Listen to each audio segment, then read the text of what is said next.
Hello, good morning to one and all, my dear student. Student, now today we are going to start part third of chapter number 10, light reflection and refraction. Student, previous two videos we have discussed a lot of concept about light, reflection, mirror, lens, and whatever. So that time we will discuss one more time index of this chapter. Student, look at the screen. So student, previous two classes we have discussed light, luminous, non-luminous object, nature of light, reflection of light, real image or virtual image, lateral inversion, ray of light, beam of light, and parallel beam. And mirror.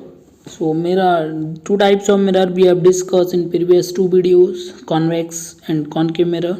What is there uses, उनके क्या uses थे वो भी discuss किया था.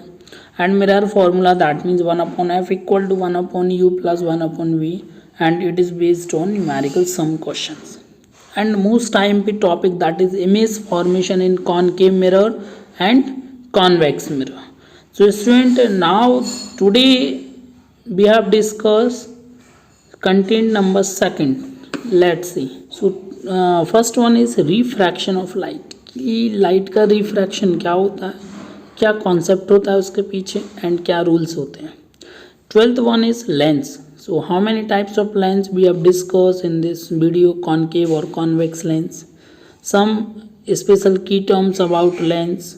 And 13th one is power of lens. And 14th the most time पे topic that is image formation in convex lens and concave lens. And 15th one is numerical questions. So student, numerical questions के लिए मैं आपको एक PDF send भी करूँगा. Okay, सो हम लोग स्टार्ट करते हैं रिफ्रैक्शन ऑफ लाइट. स्टूडेंट, जैसा कि आप जानते हैं कि हम रिफ्लेक्शन अभी पढ़ के आए. So that time we have discuss about refraction of light. Hindi में रिफ्रैक्शन के लिए बोलते हैं हम अपवर्तन, right. So what is the definition of refraction? Let's. The bending of light is passes from rare medium to denser medium. Bend the light ray towards the normal is called refraction of light. That means जब कोई भी light rare medium से denser medium में incident होती है तो वो normal की तरफ मुड़ जाती है, झुक जाती है. लाइट की इस फिनोमेना को हम रिफ्रैक्शन ऑफ लाइट बोलते हैं. Example, the refraction of light take place when light enter from air to water or water to air. जब हम किसी भी लाइट को हम एयर मीडियम से वाटर में या वाटर से एयर की तरफ इंसिडेंट कराते हैं तो हम इस रिफ्रैक्शन को देख सकते हैं. जैसा कि आप डायग्राम में देख रहे हैं, कोई भी इंसिडेंट रे जब रेयर से ग्लास मीडियम में आएगी तो वो थोड़ा सा नॉर्मल की तरफ बेंड हो जाती है.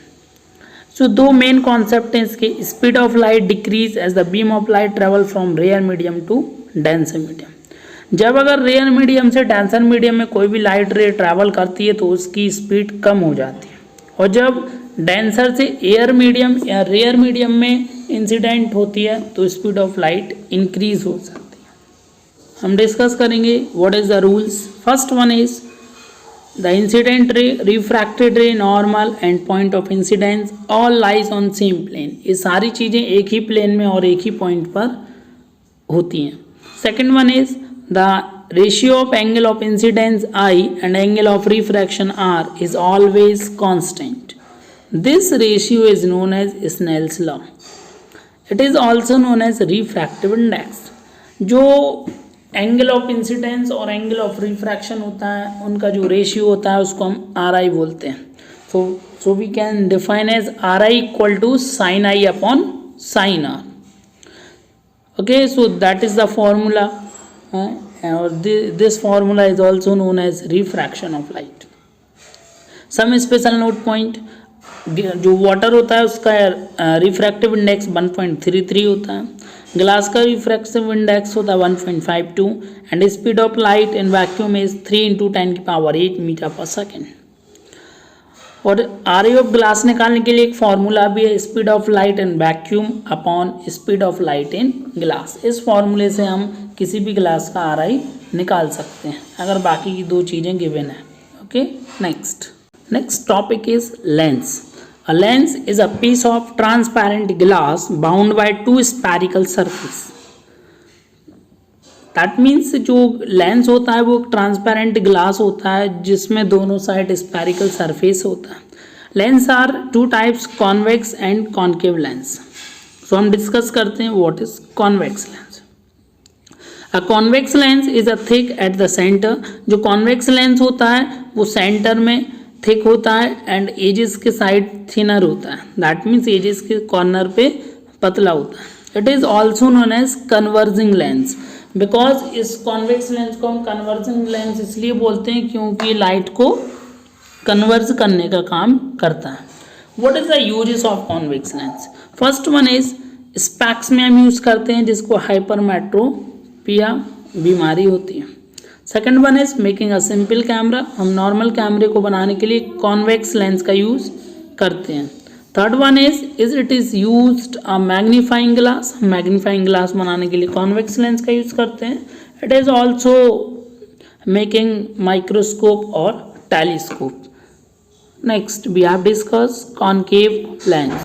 Concave lens is thin at the centre but thicker at the edges. Concave lens centre में थिन होता है, पतला होता है और कॉर्नर एजेस के साइड चौड़ा होता है, थिकर होता है।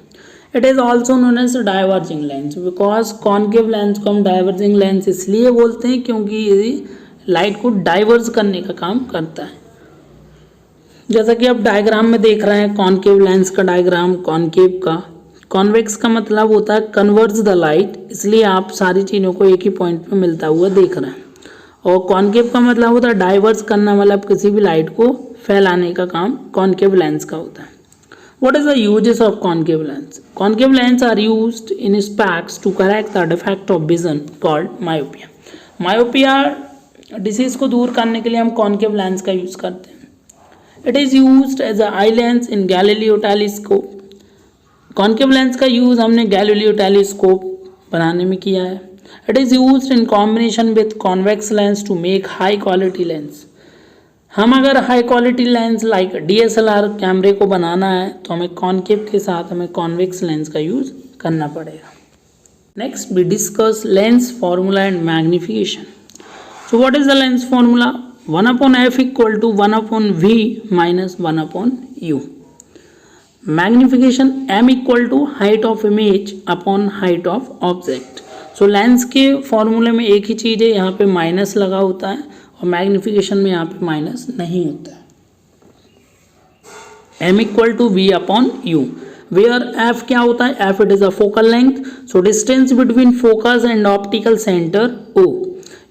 u means distance of object from optical centre o and v for distance of image from optical centre o। इसके बेस पे आपको बहुत सारे न्यूमेरिकल्स दूंगा मैं आपके लिए करने के लिए। Next one is power of lens. The power of lens is the measure of the degree of converging और diverse lens of light ray falling on. Means किसी भी लेंस का जो पावर होता है वो उसके कन्वर्जिंग और डाइवर्जेंस करने के तरीके पे और उसकी स्टैमिना पे डिपेंड करता है। It is defined as it is a reciprocal of focal length. इसलिए पावर ऑफ लेंस के लिए फॉर्मूला होगा 1/f means 1/ focal length. p equal to 1/f और जो यूनिट होती है पावर ऑफ लेंस की उसको हम डायोप्टर बोलते हैं। It is denoted by capital D। Next most IMP topic that is image formation in convex lens. तो स्टूडेंट यहाँ पे भी हमें 6 कंडीशंस पढ़नी है। जब ऑब्जेक्ट, देखिए फर्स्ट कॉलम में ऑब्जेक्ट पोजीशन लिखा हुआ है, सेकंड में इमेज पोजीशन है, थर्ड में साइज क्या है एंड नेचर क्या है। डायग्राम इसके बाद नेक्स्ट स्लाइड में दिया है, तो आपको ये सारी चीज़ें फेयर कॉपी में अच्छे तरीके से ड्रॉ करनी है। देखिए जब ऑब्जेक्ट इनफाइनाइट पोजीशन पे है तो जो इमेज बनेगी वो सेंटर ऑफ कर्वेचर पे बनेगी, दैट मीन्स F2 पर बनेगी। ओके, फोकस पे बनेगी, सॉरी। साइज क्या होगी? बहुत ही छोटी होगी साइज, रियल एंड इन्वर्टेड। जब ऑब्जेक्ट आपका 2F मीन्स सेंटर पर रखा होगा तो उसकी जो इमेज बनेगी वो F और C के बीच में बनेगी। 2F का मतलब होता है सेंटर ओके, जो साइज होगी वो छोटी होगी, रियल एंड इन्वर्टेड। जब आपका ऑब्जेक्ट सी पे रखा है तो उसकी इमेज भी सी पर ही बनेगी, दैट मीन्स 2F पे रखा है तो 2F पर ही बनेगा, same as that of the object, real and inverted. जब आपका ऑब्जेक्ट सेंटर और फोकस के बीच में रखा है, राइट ना, तो जो उसका इमेज फॉर्मेशन है वो सी के पीछे बनेगा, that means behind of 2F, that means centre of curvature के पीछे। और जो इमेज का साइज होगा वो लार्ज होगा, बड़ा होगा as compare to object, and जो इमेज का नेचर होगा वो real and inverted. Next one is, fifth condition is, अगर आपका ऑब्जेक्ट फोकस पे रखा है तो जो इमेज की पोजीशन होगी वो इनफाइनाइट पर बनेगी, और जो इमेज होगी वो बहुत ही बड़ी बनेगी as compare to real object, real and inverted. Last important things, that is, जब आपका object focus and optical centre के बीच में रखा हो, राइट ना, तो जो इमेज की पोजीशन बनेगी वो लेंस के सेम साइड पे बनेगी जिस साइड आपका ऑब्जेक्ट रखा हुआ है, और जो उसका जो साइज होगा वो इनलार्ज होगा, और जो इमेज का नेचर होगा इस बार वो चेंज हो जाएगा, वर्चुअल होगा एंड इरेक्ट होगा। इरेक्ट मीन्स जहाँ पे ऑब्जेक्ट रखा है उसी के जस्ट आसपास क्या होगा, इसका इमेज बनेगी जो इरेक्ट होगी, दैट मीन्स सीधी इमेज बनेगी। हम नेक्स्ट स्लाइड में देखते हैं कि डायग्राम्स 6 के 6 कंडीशंस के डायग्राम किस तरीके से हैं।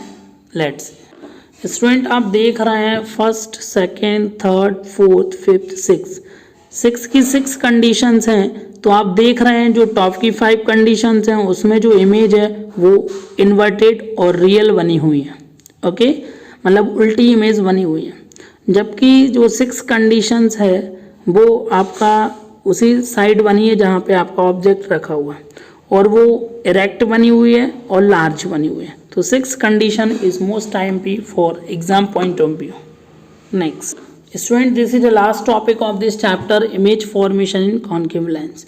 स्टूडेंट, यहाँ पे भी आपको 2 कंडीशंस पढ़नी है, ओके। जो इसमें जो डायग्राम बनते हैं उसमें जो इमेज बनती है वो हमेशा वर्चुअल एंड डायरेक्ट बनती है, उसी साइड बनती है जिस साइड आपका ऑब्जेक्ट रखा हुआ है।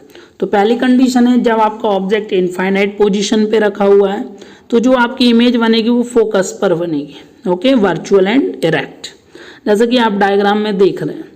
जबकि जो सेकंड कंडीशन है, जब आपका ऑब्जेक्ट इनफाइनाइट और ऑप्टिकल सेंटर के बीच में कहीं पर भी रखा है तो जो आपका इमेज बनेगा, पोजीशन ऑफ इमेज बनेगी वो फोकस और ऑप्टिकल सेंटर के बीच में बनेगी, ओके। और जो साइज होगी बहुत छोटी होगी as compare to object, image virtual and direct बनेगी। स्टूडेंट, आपको मैं एक PDF सेंड करूँगा पूरे फुल नोट्स के लिए, जिसमें अराउंड आपके तीनों वीडियो के पार्ट्स कवर होंगे एंड सम न्यूमेरिकल क्वेश्चंस होंगे। सो स्टूडेंट, इस तरीके से हमने ये जो चैप्टर है लाइट उसको हमने कंप्लीट किया। किसी भी प्रकार का डाउट हो तो प्लीज़ आप वीडियो में कमेंट कीजिएगा। और next one is numerical question. So numerical questions के लिए मैंने जो 10 क्वेश्चंस फाइंड आउट किए हैं जो CBSE में कई बार पूछे गए हैं, मैं आपको PDF सेंड करूँगा। न्यूमेरिकल क्वेश्चन ऑलरेडी सॉल्व हैं, वो आपको अपनी कॉपी में लिख लेना है। अगर उसमें किसी भी प्रकार का डाउट है तो आप प्लीज़ हमें बता सकते हैं। And thank you so much.